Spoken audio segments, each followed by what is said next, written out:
ناظرین، میاں طاہر، میں آج آپ کو بجٹ کی کچھ خبریں ہیں جو بجٹ کل پیش ہو رہا ہے، آج ہی اس کی کچھ خبریں بتاتا ہوں۔ بہت سی خبریں آپ تک پہنچ چکی ہوں گی، لیکن میرے پاس کچھ اتھینٹک اور بڑی ایسی خبریں ہیں جن کی شاید آپ تک ابھی تک نہیں پہنچی ہوں گی۔ پہلے اچھی خبروں کی بات کر لیتے ہیں۔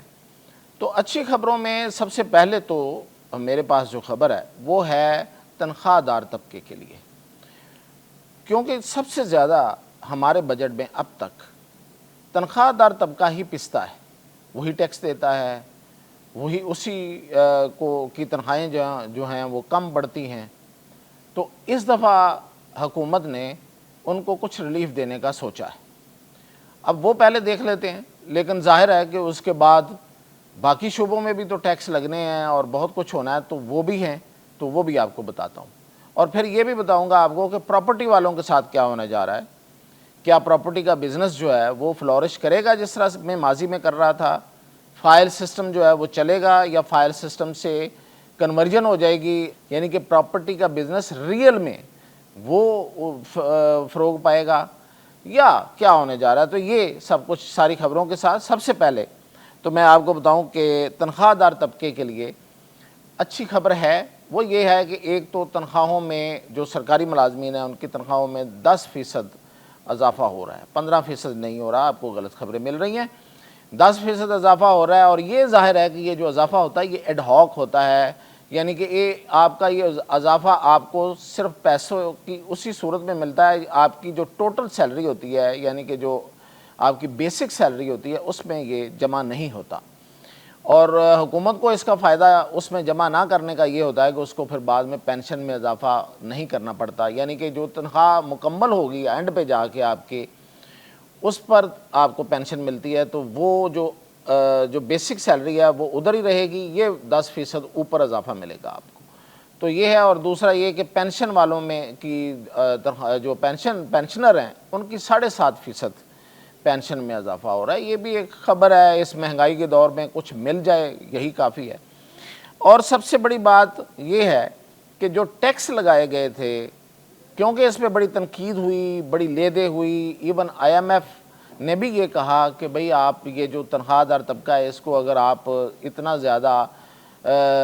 سکویڑ دیں گے تو یہ تو بائنگ پاور لوگوں کی ختم ہو جائے گی، لوگ خریداری نہیں کریں گے، چیزیں نہیں، کاروبار کیسے پھر چلے گا۔ تو اس پہ پھر اب انہوں نے یہ کیا ہے کہ تنخواہوں پہ 1 لاکھ اگر آپ کی تنخواہ ہے تو اس پر انکم ٹیکس جو ہے وہ 5% تھا، اب وہ 2.5% ہوگا۔ 1,83,000 تنخواہ ہے، یعنی کہ اس سے اوپر ہے، 1,83,000 ہے، تو اس پہ پہلے 15% تھا، اب اس پہ 12.5% ہوگا۔ تو اس طریقے سے یہ کم ہو گیا،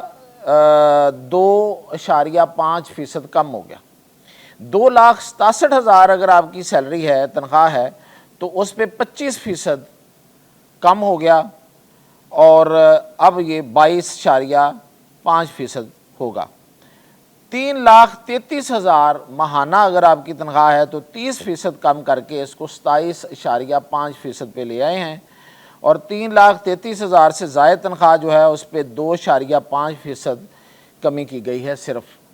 اور اگر آپ کی تنخواہ 5 لاکھ سے زیادہ ہے تو اس پہ کوئی کمی نہیں کی گئی، وہ 33% آلریڈی ہے، وہ چلے گا۔ البتہ یہ ہے کہ 50,000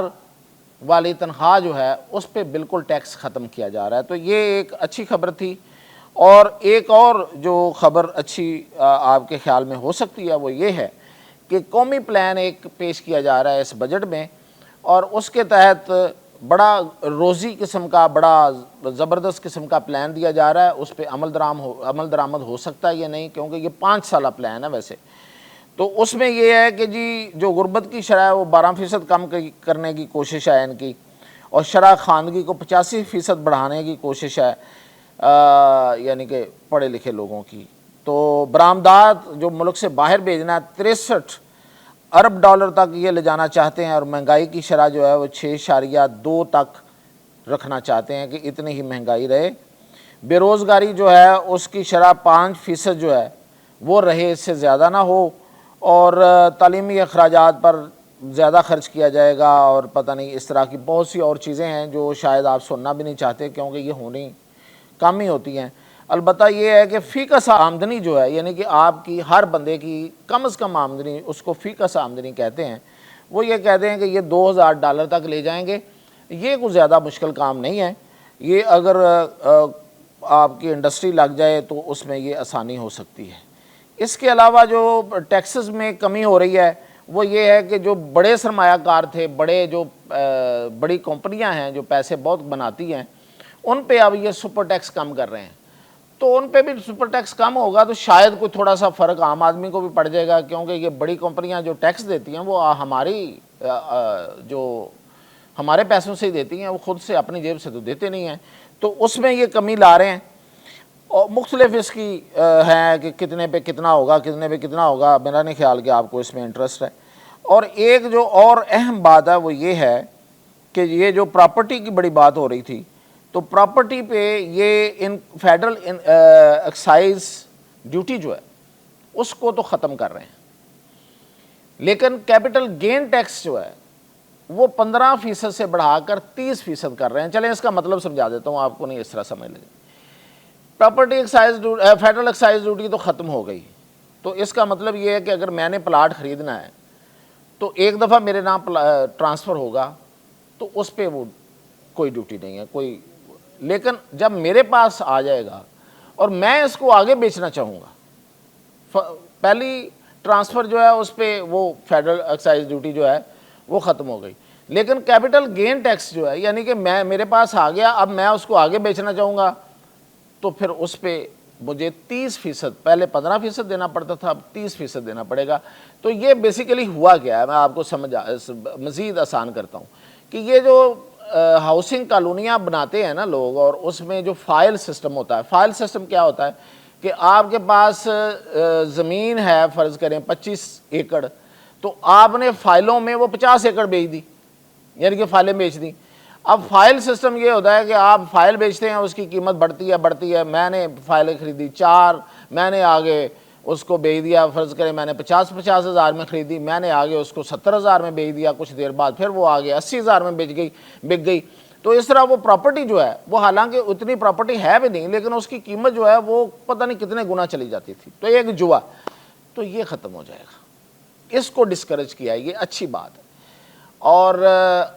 اس میں جو بہتری کی آپ کو خبر ہے وہ یہ ہے کہ اسی مہینے میں، یہ بجٹ میں پتہ نہیں وہ پیش کرتے ہیں کہ نہیں کرتے، اسی مہینے میں کنسٹرکشن کا ایک یہ پیکج لا رہے ہیں۔ کنسٹرکشن جو ہے یعنی کہ آپ نے پلاٹ لیا، آپ نے اس پہ گھر بنایا، اس میں آپ کو رعایتیں آ رہی ہیں، اس میں ٹیکس اور باقی چیزیں، اور جو مٹیریل ہے، کنسٹرکشن مٹیریل ہے، سریا ہے، سیمنٹ ہے، بجری ہے، اس میں اینٹیں ہیں، اس پہ جو ٹیکس ہے وہ کم کر رہے ہیں، اس سے وہ سستی ہو جائیں گی، یعنی کہ آپ کو سریا سستا ملے گا، سیمنٹ، ریت یہ سستی ملیں گی، تو اس طریقے سے آپ کا گھر بنانا شاید آسان ہو جائے گا۔ اور اگر آپ یہ بزنس کر رہے ہیں یعنی کہ آپ گھر بنا کے بیچ رہے ہیں تو وہ فائدے میں ہوگا، صرف جو فائلیں بیچنے والے جو ہیں وہ نقصان میں چلے جائیں گے، وہ بزنس تقریباً آپ ختم ہی سمجھیں۔ یہ گھر بنا کے بیچنے والوں کا بزنس جو ہے وہ بڑھے گا، اور جو بڑے پیسوں والے ہیں جنہوں نے یہ کام ہی یہ شروع کیا ہوا تھا وہ اب جائیں، حکومت کی کوشش یہ ہے کہ وہ اب جائیں انڈسٹری کی طرف، تاکہ وہ انڈسٹری لگائیں، انڈسٹری میں لوگوں کو روزگار ملے اور وہاں سے وہ پیسے کمائیں۔ بڑے بڑے انڈسٹریلسٹ نے اپنی انڈسٹریاں بند کر کے وہاں سے پیسہ نکال کے انہوں نے اس طرف آگے تھے کہ یہ تو دن دگنی اور رات چگنی، اور بدنی چوگنی بھی کیا 10 گنا اس میں فائدہ تھا، راتوں رات بندہ امیر ہو جاتا تھا اس طرح کی فائلیں بیچ کے۔ تو اب اس کو ڈسکریج کیا جا رہا ہے، تو یہ ایک اچھی خبر ہے۔ اب اس میں تھوڑی سی سخت خبریں یہ ہیں کہ یہ جو ٹیکس جو ہے وہ کچھ لگانے جا رہے ہیں، اور وہ ٹیکس جو ہے وہ 500 ارب روپے کے نئے ٹیکس ہیں۔ اس میں پیٹرولیم پر لیوی کو بڑھا رہے ہیں، $2.50 آپ 1 لیٹر خریدیں گے پیٹرول تو اس پہ $2.50 مزید آپ کو لیوی ادا کرنا پڑے گی۔ اور اس کے علاوہ جو سختی کر رہے ہیں وہ یہ ہے کہ آپ کے پاس نقد پیسے ہیں، غریب آدمی کے پاس نقد ہوتے ہیں، کہاں بینک یہ جو دہاڑی دار ہے وہ موٹر سائیکل پہ جاتا ہے, وہ جا کے پیٹرول ڈلواتا ہے, تو وہ اس کو بینک میں تو سیلری کہاں سے آتی ہے؟ اس نے تو اپنی دہاڑی نقد لینی ہوتی ہے جہاں سے بھی لینی ہے, اور اس میں سے جا کے وہ پیٹرول ڈلواتا ہے, کوئی 1 لیٹر 2 لیٹر. اب اس پہ یہ ظلم یہ ہونے جا رہا ہے کہ اگر آپ کے پاس بینک کا کارڈ نہیں ہے اور کارڈ پہ آپ پیسے نہیں پیٹرول نہیں ڈلوا رہے تو آپ کو 3 روپے مہنگا ملے گا پیٹرول. وہ خدا کا خوف کریں. مطلب سب سے زیادہ پیٹرول کا یوزر جو عام آدمی ہے, جو پیٹرول موٹر سائیکل والا ہے, وہ مزدور ہے, عام آدمی ہے,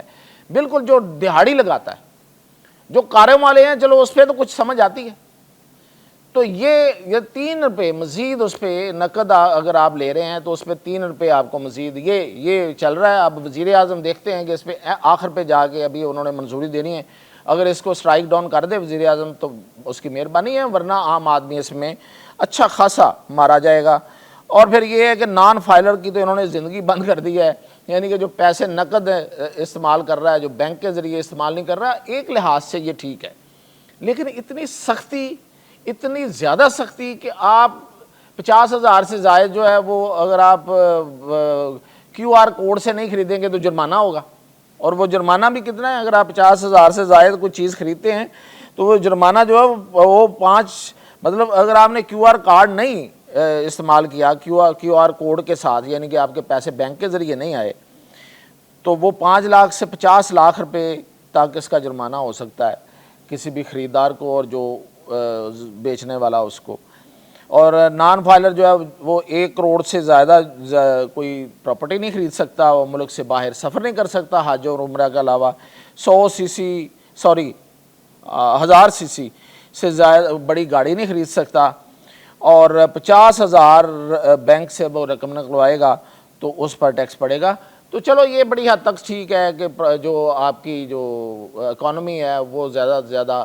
رجسٹر ہونی چاہیے, پتہ ہونا چاہیے پیسے کہاں سے آئے ہیں, ورنہ لوگوں نے پیسے گھروں میں رکھے ہوتے ہیں. ظاہر ہے کہ وہ سارے کے سارے وہ پیسے ہیں جو وہ شو نہیں کرانا چاہتے, اور وہ شو کیوں نہیں کروانا چاہتے اس کے پیچھے بڑی کہانیاں ہوتی ہیں. تو حکومت چاہتی ہے یہ کہانیاں ختم کی جائیں. اور آخر پہ میں ایک بات آپ کو بتا دوں کہ حکومت کی نظر جو بینکوں میں پڑے ہوئے پیسے ہیں نا اس پر بھی ہے. اب دیکھتے ہیں کہ اس بجٹ میں, ویسے IMF نے ان کو منع کیا ہے کہ نہ جائیں ادھر, وہ یہ کہتے ہیں کہ جو 9,000 ارب روپیہ ہمارے بینکوں میں لوگوں کا پڑا ہوا ہے تو کیوں نہ اس پہ ٹیکس لگا دیں,